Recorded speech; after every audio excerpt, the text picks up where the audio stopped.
Run it up, then run it back. Run it up, then run it back. Run it up, run it back. Run it up, then run it back.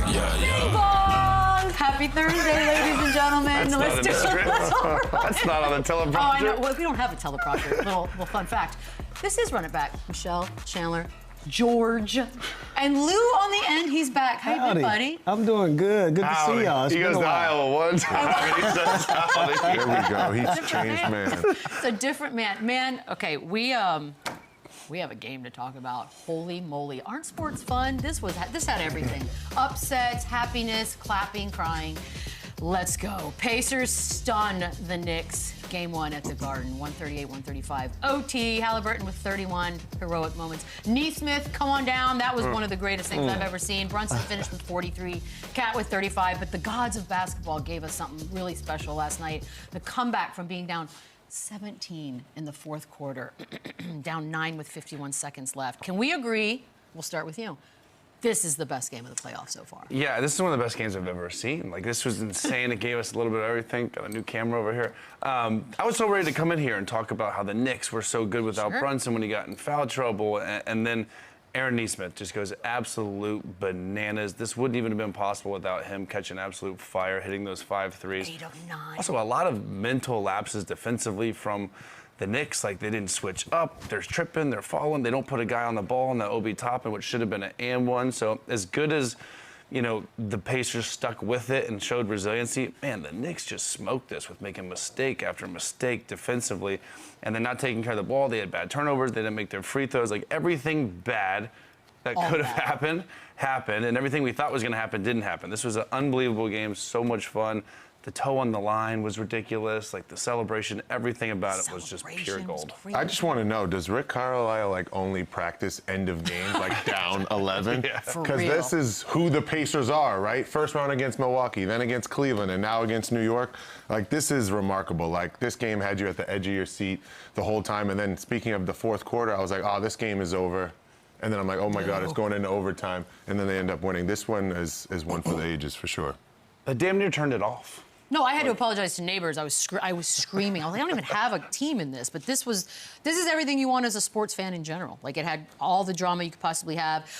If you're a mean person, like some of us are, you like when fans are sad and crying when they leave a game. We had that as well. Lou, what'd you think?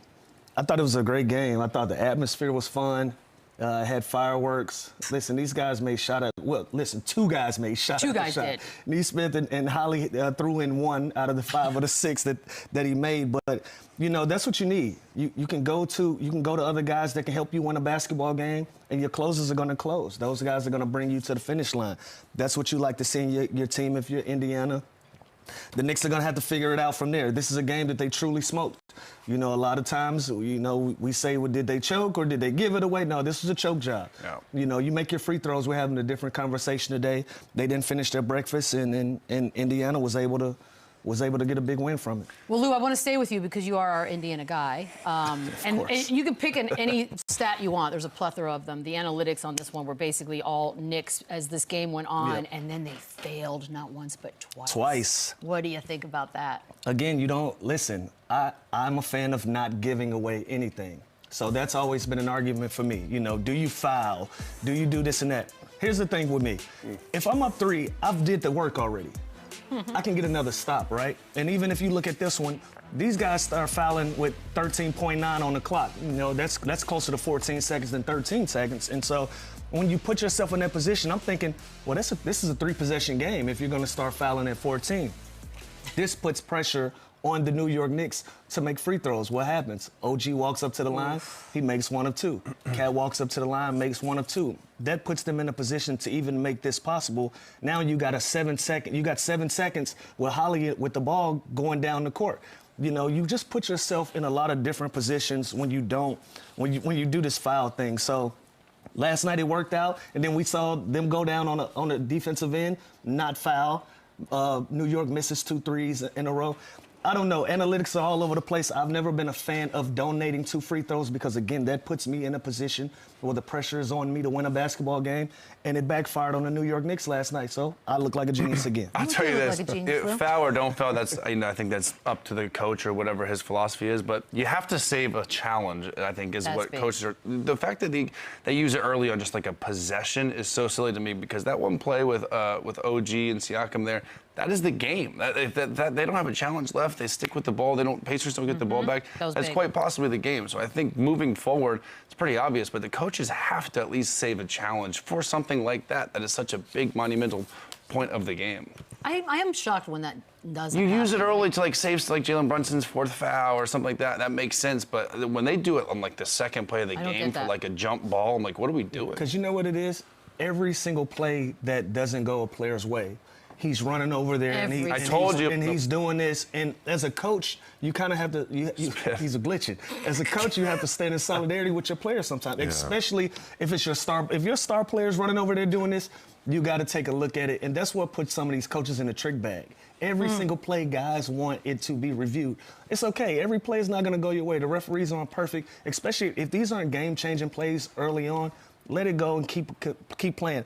I saw visually one last night.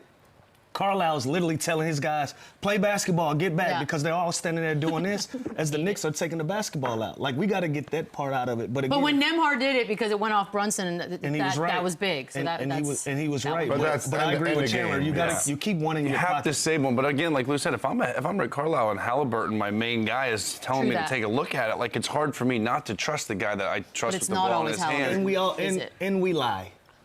Yeah. Emotional challenges, we call them. Like, oh, that wasn't up, but it was. But it was. You knew it was, and now you're wasting everyone's time. All right, George, you're up first on this one, because 0 and 970, that was the former stat in playoffs over the last 27 years, that if a team's trailing by 14 or more points with 2:50 left, boom, that's it. And here we are. Biggest playoff choke job. And we just came off of a series You with said Boston. 970? 0 and 970. Yeah, I mean, I don't want to cause any controversy. Lou's trying to get us to go viral today, but that was possibly one of the bigger choke jobs. I mean, Boston just lost twice when they were 20 points up, and I've already forgotten that. How about this? 0 and 1,414, up 9 in the final minute of the fourth. Like, there's so many crazy Make stats some controversy. like that. 0 and 1,414. Yeah, that was unreal. What? And if you put that picture of Tyrese Halliburton next to it, I guess that is what it is. I mean, like I said before, the Pacers are showing us you're not safe being up 10 with a minute, 2 minute, 45 seconds. Like, they find a way to just play to the buzzer. Oh my God, it's almost like an AAU team, right? You know, they're just pressuring full court at the end, and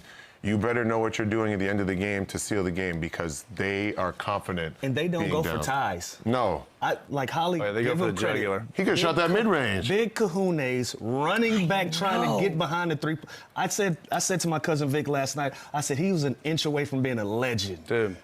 Running back to the three-point line, getting the bounce, and having the wherewithal to say in the garden. Wow. At first he pointed, I thought Spike Lee was in the building, but he's in cons. But I thought that was, I said, yo, he found Spike. No. This is iconic. He was an inch away from being an icon. Great moment. I mean, still kind of, though. Still works. Still there because they won the game. Luckily, it Still worked. there. Because let's talk about that. Anybody else here get real uncomfortable when they deemed it a 2 and you went, oh no, he celebrated way too early? You know what? It would have been uncomfortable if he didn't get the shot off. Like, you know what I mean? That would have been uncomfortable. I mean, the bounce is Hollywood. He still tied it up. He still took it to even get the tie with like, being down double digits is unreal. And also, instead of dribbling back, Miles Turner was wide open when he was in the paint. So this He's is, just by the way, he's done this time after time all season long in the playoffs. So they are comfortable. Like Georgie said too. Look, they are comfortable. He goes into this immediately. Oh, yeah, he planned that. He was doing this in the mirror before pregame. There was a whole skit and shoot around. Like right now, look at Miles Turner is wide open too, but he wanted the shot. He's made these shots in the playoffs this year. And again, like George said, the Pacers are comfortable being down. They never give up. They're resilient. They just keep playing till that final horn. And this has happened multiple times. These are signs. We got to start paying attention to the Indiana Pacers and these signs. History keeps repeating itself. We were talking about Obi Toppin, the 40-year anniversary of the Dr. J thing. Like, how crazy is that to do that on the day? I see what you're doing. And now you're the Indiana Pacers back in the Garden, and you got an opportunity for Halliburton to get you an updated choke job for Reggie Miller. With Reggie Miller in the house With doing him the in the house. broadcast. Amazing. And by the way, they got a big game from Neesmith. They got a big game from Tyrese Haliburton, but they didn't even play their best, too, which is scary for New York because they were down.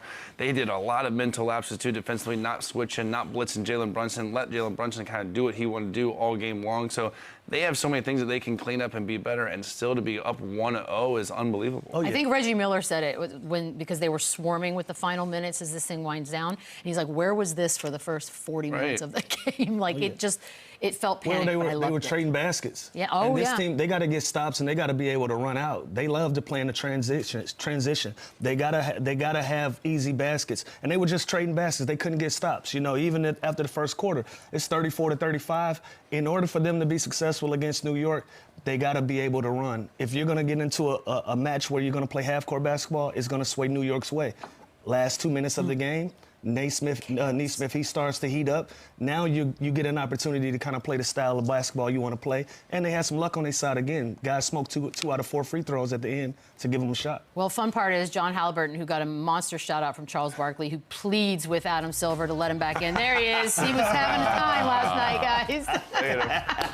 Yeah, can you imagine where he'd be on the court if this happened? Oh, he can't do that in New York. Team Morant, LeVar Ball. I love it. I love all the dads. Look, he has a real news crew with him in there. He just walks around with that towel thing, huh? That's something. He'll have a podcast next year. You think he's going to be allowed in Game 3? They're going to allow him back in the building? No, he's done. I mean, Barkley looked into the camera and pled with Adam Silver. Let's let him back in. He'll be in the building. Now, I don't think he'll be in those floor seats, but he'll be in the building, little mustache. And didn't Tyrese give Bobby the guy that got Valentine? hit with the trash bag his dad's tickets to last game? Was it his dad's ticket? Yeah, apparently that Tyrese gave, you know, the dude that was getting peppered with trash? I think that's game 4. Tyrese gave his dad those tickets, which was also really cool. So many things happening right now. So yes, the storyline has been he's the most overrated player as voted on by colleagues. Obviously, he's gone from that to completely the opposite, most underrated player, perhaps. If you didn't know who he was, I guess people, and he's your guy, George, like this has been one introduction to Tyrese Haliburton after another in these playoffs. Yeah, I said it yesterday. 26-2 Eastern Conference Finals appearance. You know, he's leading a team that people said was going to lose to Milwaukee 2 years in a row.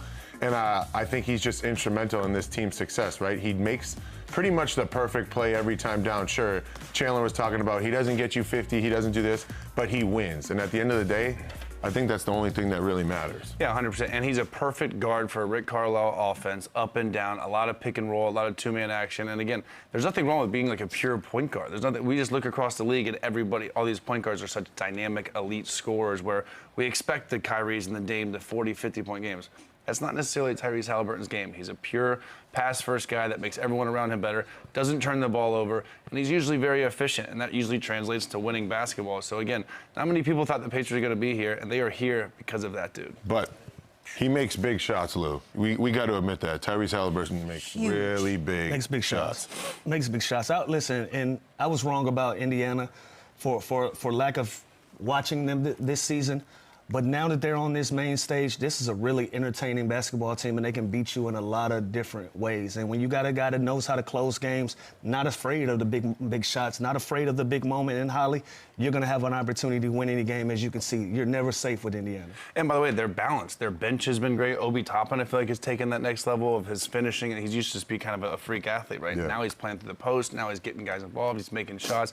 TJ McConnell's just a pest nonstop that's kind of doing his type of thing. Matherin's always been a great scorer, so they have this collective effort. They all defend, they all play hard, and they can all shoot it. Let's go Neesmith on this, because it just felt like I was watching a movie at one point. Not only did he have the shots, he was 5 of 5 from 3 in that final stretch of this game, which was what kept them in this. He also had to guard Brunson pretty much the entire time. He's everywhere on the court. I don't know how he has all that energy. All-time role player performance, Lou, what'd you think? This goes up there fast. This is a big stage. And for him to shoot the ball the way that he did and defend at the same time, you got to give him a lot of credit. Like, he went out and won this basketball game. Yeah, all five guys on the starting lineup, they were in double figures. But this guy went out and got a 30, 20 of them in the fourth quarter. And look how he's doing it, in fashion. These are contested shots. Wow. These are contests. None of these are easy. So for him to go out there and give it everything that he had on both ends of the floor, he's turned himself into the X factor. He's definitely going to be a bigger part of Game 2 moving forward. He's earned himself a spot in the scout now. He's going to be guarded different, and that's going to open up lanes for other guys. When you have to adjust your game plan for one of your role players, that's going to open it up for a Siakam, a Miles Turner, for a Holly. And so that's what makes them dangerous. Nembhard is another guy that's going to open up for. So when you have somebody that can play like this on both ends and shoot the basketball, it gives you a great opportunity moving forward. Yeah, and he made it difficult for Jalen Brunson. You look at the box score, Jalen Brunson still had 43 points in 37 minutes. Like, he was still unbelievable. Yeah, that's why I didn't overdo it on the defensive end. But he's still bothering. He had 7 turnovers. He forced him. He hurried him a little bit. Again, he frustrated them with not getting some of those foul calls. There was one play where Jalen Brunson literally took his hand and hit him in the face with it. Didn't get the call. Jalen Brunson is unbelievable at flopping and getting these calls, but he did make it difficult. He's physical, and again, to have that kind of condition and stamina to guard Jalen Brunson for 37 minutes basically and go and knock down the shots, he's the reason they won this game. Without those threes, we're talking here today how good Jalen Brunson played and how clutch he was and the big shots he hit. So just because he caught fire is the entire reason why the Pacers won. It was unreal to watch that. All right, the room got real quiet real fast and got a little bit awkward, George. Does it take the air out of the Garden for the next one? I'm not sure. I think, New York's backs are definitely up against the wall. The Garden is going to be electric on Game 2. Just for the simple fact that, like we talked about yesterday, the Pacers came in and did their job. They got one game. So I hope there's no, relax effect, but New York is going to have their antennas up because you go down 0-2 going to Indiana. I mean, that's a real uphill battle you do not want to be a part of. And you saw that when they were up 2-0 going back to New York against the Celtics. So I think they realize what's at stake, and I don't expect the energy in the Garden to be any lower than it was. I agree with George. The Garden is going to be electric, but like he also said, Indiana's done their job. Now you got a team that's playing with house money. They're going to be out there free. They're going to be relaxed. They feel confident going. Can you imagine the confidence level going into Game 2? So New York is going to have some work to do, And listen, Indiana won this game, but New York tried to give this game away a few opportunities. Brunson getting trapped at half court. He was trapped in the corner, almost throwing the ball away. Josh Hart slipping, almost throwing the ball away again. There's a lot of things that they got to shore up to give them a chance to win Game 2, to go into Indiana tied up. If not, they're looking at a completely different series moving forward. Yeah, the Knicks clearly did enough to win this game. Then they had some letdowns. They had some mental mistakes. They had some defensive breakdowns. But listen, Towns was great. Brunson was great. OG was great stepping up when Brunson went out. Deuce McBride was a +20. They got production from Mitchell Robinson. So there are some positives to look at this if you're the Knicks. But like Lou said, man, if I'm the Pacers, I'm up 1-0. I'm playing as confident as I could possibly imagine going into Game 2. And they're used to that crowd. They know that crowd. It's going to be electric. But that's a 1-8-0 run to start the Game 2 off to stifling that crowd. They didn't rename the streets in Indianapolis, did they? After the team? Because I wouldn't do that. I don't think the sports gods like you doing that for the conference finals. That might be part of this. We're going to take a quick break. When we come back, Lou will get to gloat about his guy and the MVP award when we return. Run it back, run it up, run it back. Well, it was the worst kept secret, but it became official yesterday. Shai Gilgeous-alexander, the 2025 NBA MVP. He had a nice speech. There was some emotion in it. It was kind of nice to see. Lou, now this is 2 seasons basically that you've been like, this dude's about to win an MVP, and it finally happened. The future, I don't know, could be any brighter for him. How are you feeling about all this? I love it. I couldn't be more excited and proud of a player. This is my rook, right? And a lot of times when guys come in the league and you have rookies, you see them grow and you start to see them develop and they go on with their careers with other teams, or if you're lucky enough to stick around with guys for a number of years, you see the maturity, you see the elevation. And with Shai, I saw it from day one. Like, he was always a player that was responsible, carried himself as a mature professional, he always had big aspirations. He always knew what his end game was. He never was confused about who he was and what his abilities were. So he put the work in. And that's one thing that I can say about him. From day one, this is a guy that put the work in, always carried himself as an adult, and was just mature, just years and years ahead of his time. And you knew something special was going to come out of that. Even though we had an opportunity to get Paul George in that trade, we were heartbroken about Shai leaving because you knew what his potential may be. Now, when you say what his potential may be, we thought he was going to be a really good player, all-star player. That's what we thought. MVP, not in my wildest dreams. Now, Shai, Wow. I'm sure he had goals. I'm sure that's something that he saw on his vision board and he wanted to chase it. I didn't see MVP style. I didn't see that. But to see this come into fruition for somebody like him, who you saw it from day one, I couldn't be more happy for a guy. And I had to realize, seeing this, we were having a conversation yesterday. We're watching the changing of the guard. We're watching these guys turn into the LeBrons, the Kobes of our time. We're watching that now. All of these young superstars now, they are starting to put their imprint, their footprint on this game and where it's going to go in the future. And SGA is going to be one of many of these guys in that special class of players. So congratulations to him. Happy for him. This is one of many. He has an opportunity to go get a championship. Damn, what a year he could possibly have if he see all of these things through. So MVP is down. You could check that off your list. Now he got to go get another piece of hardware. So shout out to him and congratulations. Yeah, I mean, I don't know him at all. I've never spent any time with him, but just from the outside looking in, you obviously see the stats, you see the team success, and he's been the best player on the best team all year long. And I think he's the MVP is for his. You can argue best player, whatever, doesn't matter. Jokic, how great he is, Giannis, how great he is. This dude was the best player, the most consistent player, statistically the best player, and the #1 seed in the Western Conference. He deserves this. I don't even care about that. It's how this dude handles himself in the media. It's how he handles himself on the court. When they're down 20, up 20, he never changes. Like you said, he's so mature for his age. So if I'm looking at like a leader, a locker room guy, and the skill is already there, I don't know a better person, a better face of the league than this dude. Like, he's just responsible. Like, he makes me feel so immature and responsible. Listen to this dude talk. Wow, that does it? That's what does it? And I love it. I see a lot of living. I see a lot of Kobe influence on him, just, like the way that he speaks, the way that he articulates. Very serious. But again, this is a guy, if anything was wrong and we had a problem, he didn't want to go back and forth. He didn't want to chirp back at us. All right, let me fix it. That's hard to find. As a rookie, That's wow. hard to find as a rookie. Like, Rook, what happened with this? What happened with that? My bad, OG. Yeah. And he goes and fixes it.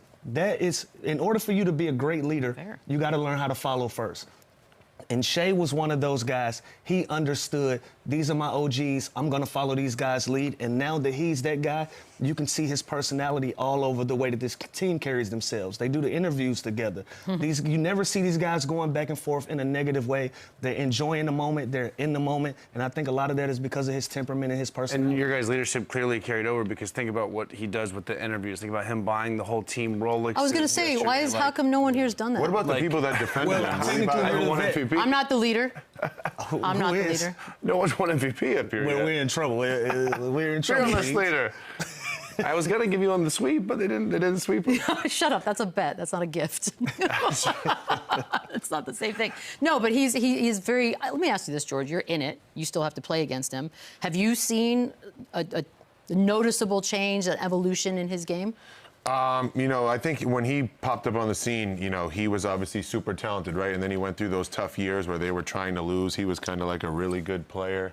Keep going, George. Yeah, Just what the ignore heck him, is going on? the leader. But I think he's always been like a shifty, patient player. You know, he doesn't get rushed. He gets to his spots. He's, you know, someone that is just, you can count on to score points, get other people involved. He's just a constant and consistent. I watched an interview the other day, and they asked him, how can you be so consistent? He was like, my life is so consistent. Like, everything in my life is so consistent. I was like, that makes complete sense, because why not? And, you know, a lot of times these guys get in front of cameras, us included, you know, and we may say anything to get reactions, right? No, everything is all real with this guy. Like, he has been consistent. I'm telling you, he's put the work in. I've seen him put countless hours of time in with Sam Cassell, who was our assistant at the time, who did a lot of groundwork with SGA, you know. They put the work in. This dude never shied away from being able to be in the gym and putting the work in. He had goals, he had aspirations, man, and like you said, his attitude, it's always been the same from day one. It's been a consistent. I wish I could find something new to talk about him, but he's literally a consistent person. Even him coming off the court when they lost, smiling, like it doesn't. He's not affected by anything, good or bad. He's even keel. He stays the same exact person no matter what. And again, they've had a great year statistically, team success-wise. And now he's put his team in a position now to be the favorite to go and win a championship and kind of get over that hump. And the future is so bright. This team's not going anywhere. He's so young, and they're so well put together. With this, he is the face of this team, and this team is the face of the league for many, many years to come. It's really cool to see, though, because he's really had to go through, like, pain, like getting traded and then having to go through from LA to OKC. I'm not going to comment I'm just saying that's that's a drastic change. It's a life change. And then actually having to, go through those, rebuilding years and then now finally getting to bathe in that glory. Also, his speeches were great, talking about his girl and his kid was unbelievable. It was fantastic. Very sensitive, by the way. And then the gifts. Let's go back to the gifts. I want you to be motivated by it. I want you to really see something, have it resonate with you. Because it was he didn't just go in and be like, give me 12 of these. They were nice ones. It's like a beautiful. Yeah. These are good ones. For the whole team. Come on, man. He's got variety. For the whole team, Chandler, we need some shadurs. Yeah. You feel anything? Can I win an award before or no? Life is your award. Yeah, you have won life. You won best teammate award or something, right? I don't think so. I love videos like this, by the way. And he's just sitting there it's awesome. God, that's so good. I love everything about it. But let's just do the negative side of things. And Lou, you weren't here after game one. You were, but we wouldn't go into depth about it. The free throw merchant, like the things that have been being thrown about him. And I know there are a lot of stats out there. I'll tell you this, 29 former MVPs average more free throws per game than he does. But that is the big knock right now. So when you hear that, how do you respond? I got an MVP. I don't care what you talking about. It worked out. It worked out for me. And me being a former free throw merchant myself. Tricked you. Yeah, I ain't trying to hear it. Like, there are games inside of the game, right? Sometimes you can overdo it. Sometimes you may look a little crazy when you're going out and you're seeking that contact. But other than that, this is a skill. And it's a respect factor. You gotta, some of these guys that are free throw merchants, they can't. You have to be able to score the ball to even be in this conversation. Look at the guys that we talk about that draws contacts and shoot a lot of free throws. The James Hardens, the SGAs, the Lucas. These guys can go out and really, really score the basketball at a high clip. That is a compliment for me to be able to use your defense against you to go out there and do it. So, whatever people feel about it, remember, in these 30s, he's scoring his basketball. There ain't no free throws in these clips. He's going out there and scoring that basketball. That is an added to it. And that's something that'll evolve for him as he sees that, in games where he can go out and figure out a way to put another 8 to 10 points on his average just by using your aggression against you or finding contact, by all means do it. They just want him an MVP. Yeah, all great scorers do this. Jalen Brunson does it. Luka does it. Jimmy Butler, a bunch D-Wade did it, no 6. Everybody does it. And those numbers you just said. You gotta have a bag to do it. The other former MVPs have shot more free throws, have got to the free throw line more than him. So again, is it a little exhausting and watching free throws and ratings? And as a fan, sure, it's a little frustrating, but this is a skill. This is part of the game, and we just see those highlights. Like Lou said, he gets to a spot. His mid-range is crazy. His finishing is crazy. Yeah, he gets 8 to 12 points a game on free throw lines, but also it's on the scout report. Like, the defense have to do a better job. That's fair, you have to keep your hands up. Like, you have to be able to guard this guy without fouling, and he makes that impossible, which that is a skill. Well, from an emotional standpoint, it's like demoralizing when someone shoots free throws because it's like, oh my God, we finally got him to miss. Oh wait, it's a foul. He's shooting 2 free throws. So I understand the frustration part, but like Lou said, I mean, this guy can score without having to use the free throw line. It's just he's smart enough to use your aggression against you. And when you feel like he's getting the whistle that you're not getting, it's probably infuriating. But is that his fault? I mean, I feel like then we need to figure that out. He earned that, right? Yeah, I mean, that's earned it. Depending on who's calling what game, there's a lot of factors when it comes to that. We love lists. Who doesn't love a good list? Chandler, where we rank him right now?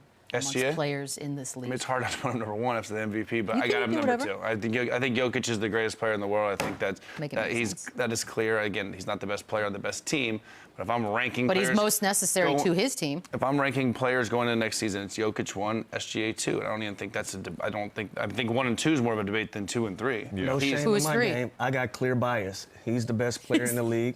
Nikola is going to be the second for me, but I'm going to keep saying it. I have clear bias, and if anybody has a problem with my bias, go to the numbers. He's the MVP. Simple and plain for me. I don't know. It's tough for me to, put SGA in front of Jokic. I mean, Jokic averaged a triple-double and was still brought this team to Game 7 against SGA. So SGA is easily in the top 2 conversation. I mean, that's not bad. Yeah. Not a bad place to live. That's by all the you way. got, George? That's all. I know how it takes. Yeah, he's not Because I actually have to be out there and defend I know, these he still guys. has to You go know, out there. and I'm not a guy Unless that you can in the corner. retire. They're like, bring that You guy can up retire. here. So SGA, you're a phenomenal dude. Listen, I'll That's watch not what you from said afar. off camera. No, it's not at all, actually. You guys know how I have felt about the world versus the U.S. I am Team Globe. I love the idea that the world is going to kick our heinies, and here we go. 7th straight year an international player has won MVP. Yay, world! Anybody else mad about that, or have we lost this game? I think it's great for the game. I'm not one of those people that looks at it in the lens that a lot of people do. I think this is great for the game. It's a global game. It's growing. It makes it better for everybody. I don't care. Chandler's our super patriot. How are you feeling? I think the talent is If great. it turns into the 51st state, like, is that still American? I think the talent Too soon, is George. great. I think the European, I mean, look at the MVPs. Now you got guys 7. like Giannis and Wemby and Jokic and Luka. Like, there is so much talent from the outside world that are coming in. That's great. It's great for the NBA. It's great for everything. Now, I think still, watch the Olympics. The USA is still the best basketball in the world. Look at you. EuroLeague's not even close. Like, the NBA is the greatest league in the world. The most talented guys in the world come from America. And yes, they're making a real push. And there's like 7 years, dude. 5 of the top 7, 8 guys rankings right now are European or not from America. So it's a debate, but I got Team USA, which we just won gold. So how do we not? Not if it's Team World. Team World's This kicking. could form something good. Maybe All-Star Weekend you do World against right. USA. More than Hey, anything. It'd be a great game. By the way, if we have to look ahead, who is the next American to win this MVP award? Like, can you even guess? Young man from Atlanta. Anthony Edwards, Ant-Man. Jalen Brunson, Anthony maybe Edwards. Jalen Brown, like with Tatum out if the Celtics No, not like I don't it. know. I don't know anymore. Jalen Brunson probably. Ant Edwards is my vote. You think Edwards before Brunson? Me I personally. mean, a lot's on the line at this point for both Probably of them. one of those two. Me personally. But it doesn't I would sound say like, Tatum, but now he's out.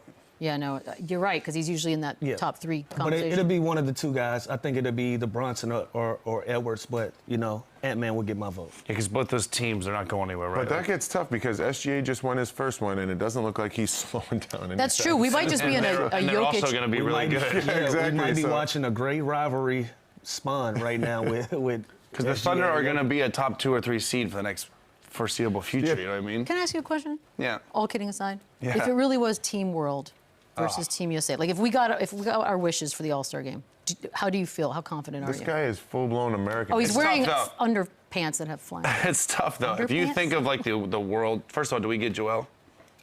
Yes. Yeah, actually, Team USA. you could have Joel. I don't care. So then you're looking at like a Luka, SGA, Okay. Giannis, Wemby, Wemby. and Jokic. That's a really good starting 5. How do you And I feel think though? on the American Our side, bench would destroy them. yeah, on the USA side, we're in a bit of a rebrand. All of the guys that we were like, if I just yelled out KD, Steph Curry, and LeBron James, I yell out old. I could stop there, but you're also going to yell out, oh, Yep. we're in a bit of a rebrand. Now we're having some of our guys they're being brought up through the ranks right now. It's changing in the guard right now. Yeah, let's So it's have a good time to have this let's game. Have a This is a let's good have this time. conversation in a year or two. I give it 3, and we'll be right back in this conversation. Yeah, because now again, Anthony Davis, James Harden, Kawhi Leonard, these What about guys Cade are Cunningham? these guys are- Old. Cade Cunningham is going to be on. Jalen Brown will be on Jalen there. Brown's a big one. You know what I mean? We still feel good. But if we had the game this year, I still think we put these older guys on it, and I just still don't think we think so. win. Yeah. Really? I really don't. I mean, come on. I know you watched the Olympics. Like, you saw You don't those. know that, but yes, I did. I would assume you're a sports nut. But when you saw that, like, you saw how Steph, KD, LeBron took Sure. over, and there was like. But they're also going overpower. against the great international players that's also diluted by some of their countrymen. It's a team sport. Come on, we can't just throw people But together. I'm saying and think this that's gonna team is work. going to be the great international players all on one team. So we don't have But dilution. I We just also have think them. they don't have that. They don't have that necessary sense of pride when you just say world. These guys. How could you have- not? To take down America? Have you seen Yeah, Rocky? well, I mean, but that's for your. Like, this is everything. Go on. It's like, Get a word in, I mean, Laura. But I'm so that's excited. that's for their individual countries, though. When we're supposed to represent the world collectively, I don't care what y'all got going on. I would- I don't really care. I don't know if Canada cares about.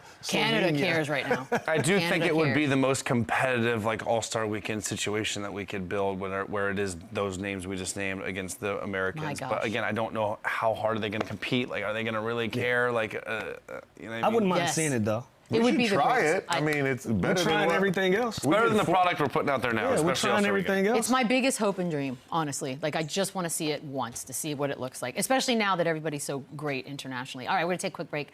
More Run It Back on the other side. Run it up, then run it back. Run it back. A little you buying that. There was a meeting with the media. Wow, my voice got very professional. Cavs GM Kobe Altman was defiant. No major trades are coming. Don't even ask. George, George. He traded me. George, are you buying that? No major trades? I believe that. I think they kind of, after the trade deadline, they had their team set in stone, and they're going to dig their heels in and buy in with this team. And to be honest, in the East, with the Tatum injury, which is unfortunate, why wouldn't you keep the same team? I mean, there's really not too much other competition other than the teams that are playing right now. So I'm buying. Can I tell you why? Because they didn't even get to that Boston team to play. They lost to a lesser team. So why wouldn't you make a change? Well, there's rules that, kind of restrict them. So I wouldn't shake up too much of what they call their core four and what they have. They're kind of limited on what they can do. And I'm not sure if I were them, I'd make any moves. And I know Kobe Altman, and I'm pretty sure I'm buying what he's saying.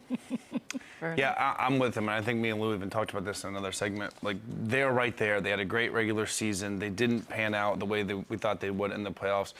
They also got hurt with injuries. DeAndre Hunter got hurt, which was a great trade for them to acquire him. He is great. He's great. Yo! It's an all-timer. Evan Mobley got hurt, the toe with Garland, so they were a little banged up. And again, with Tatum out last year, there's some teams on the rise. The Magic are going to be better. The Sixers are going to get better if they're healthy.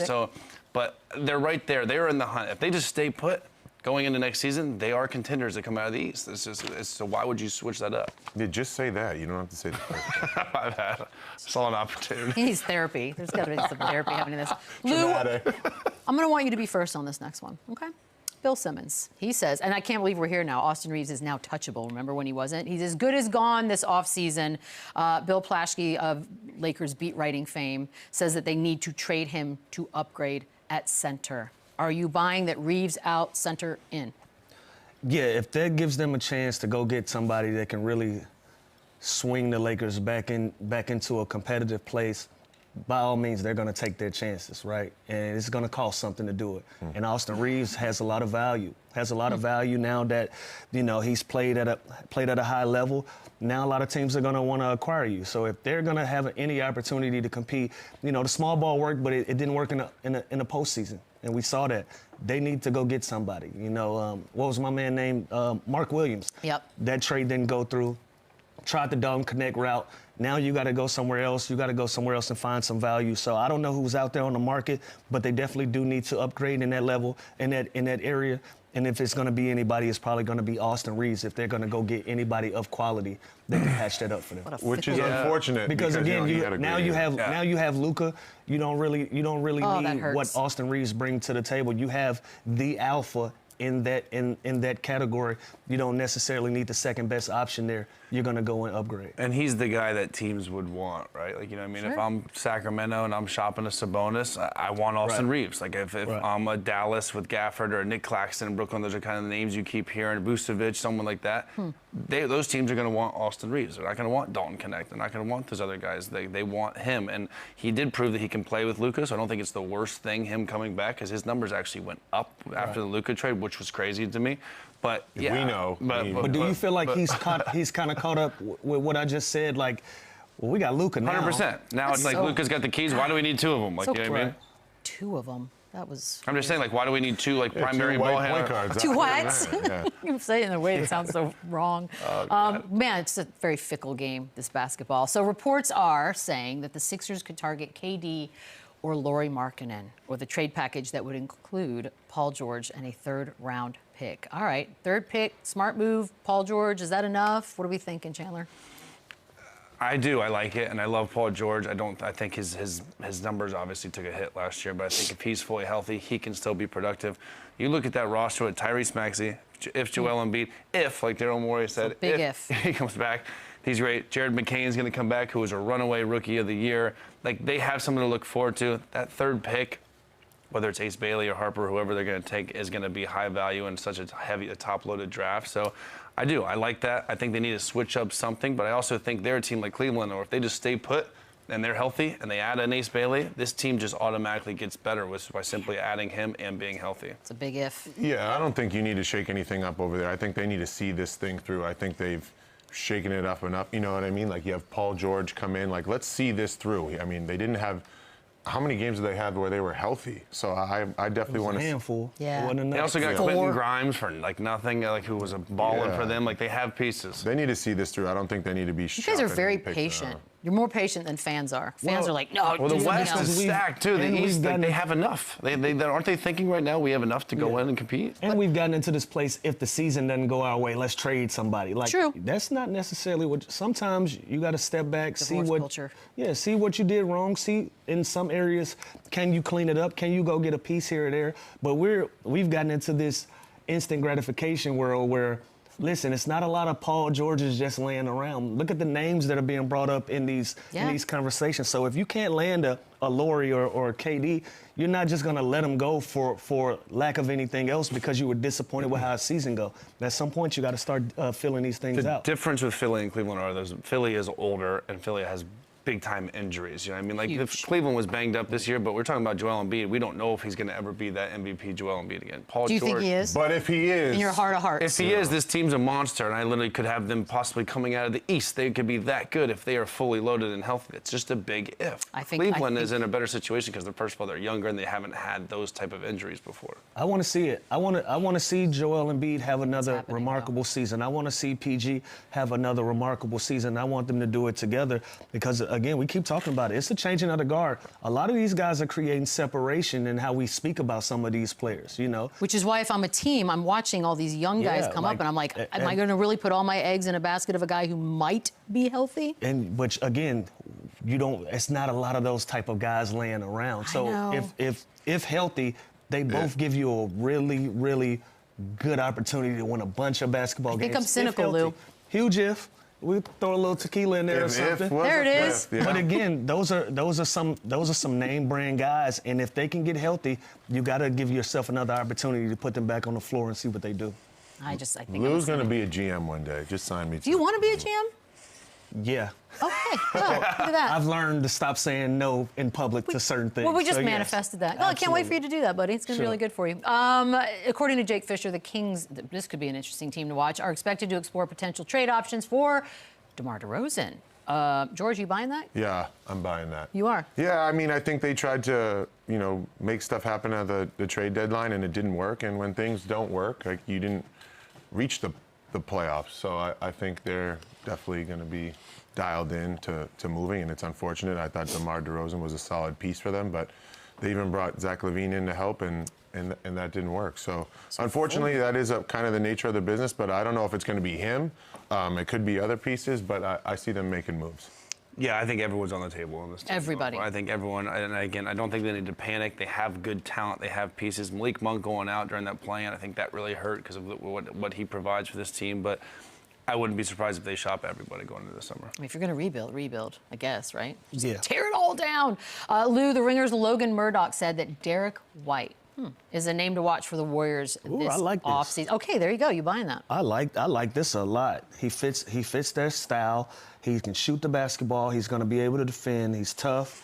Listen, he's smart, very cerebral basketball player. He checked all of the boxes for the style of play that the Golden State Warriors like to play. Now, what's that going to cost them in return? We'll see. We'll let them deal with that. But from a basketball standpoint, I really like this fit. I love it basketball-wise. I just feel like a sign-and trade is going to have to be for Kuminga, and I don't know if Kuminga fits with Tatum and Brown. Well, I mean, it's a spot open for some star power now. Yeah, that's true. It's a spot open for some star power now. Yeah, that actually makes some sense now. It's a spot for him, Kuminga, to grow in Boston. And, it's all happening. Wow. And that makes Jaylen Brown the obvious #1 option. Yeah. Now this gives Kuminga an opportunity to go under another great guy's wing to kind of show him the ropes. Like, hey, this is how we do it. And he's going to be the second option on that basketball team. And he's going to have an opportunity to make a really big impact on them. I like that. I know it's just talk right now, but if this comes into fruition, I like it for both sides. And Derrick White's such a plug-and-play guy. He can play on any system, any team, and fit in. He can play on the Olympic team and play well, huh? Did you watch that? Remember when Team USA won? Is he coming back for the last segment? I'm fired. Yes. Quick break. We'll be back to wrap things up on the other side. Former Spur. Once a Spur, always a Spur. That's how it works, ladies and gents. Run it back, run it up, run it back. Hey, everybody. We got a game tonight. Game 2, Minnesota OKC. 51 three-pointers were taken by Minnesota in the first game. They made only 15 of those, Chandler. I'm assuming we do something different, yes? Yeah, it's 29%. Okay. That is no bueno. They got to be better. And it starts with Anthony Edwards. Again, he knows what he's got to do differently. He knows how they're going to guard him now. They're going to clog the paint. They're going to shoot in passing lanes. They're going to try and just throw blind double teams at him. But 13 shots, 1 in the paint is not enough. He's got to be better. Julius Randle was fantastic. Their bench also has to be better. Naz Reid can't go 1 for 11. Alexander Walker, Dante DiVincenzo, they have to be more productive. And it's hard. Oklahoma City's defense is fantastic. They're stifling. They kind of get you out of your element. They force turnovers.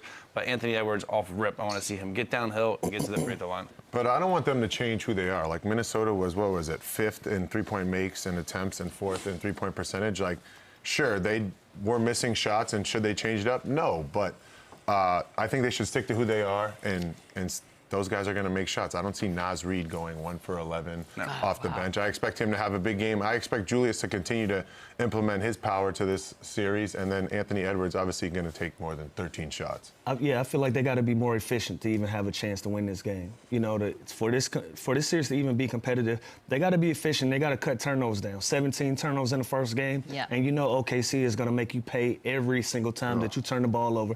It's not like they get stops and they slow it down. No, they're going to put a lot of pressure on you at the rim, kickouts. They're going to take every opportunity that you afford them. You got to get 17 down to about 8 to 10 for you to even have a chance to win this game. Other than that, I expect this to be a competitive game. But if they don't do those two things and being efficient and taking care of the basketball, it doesn't even matter.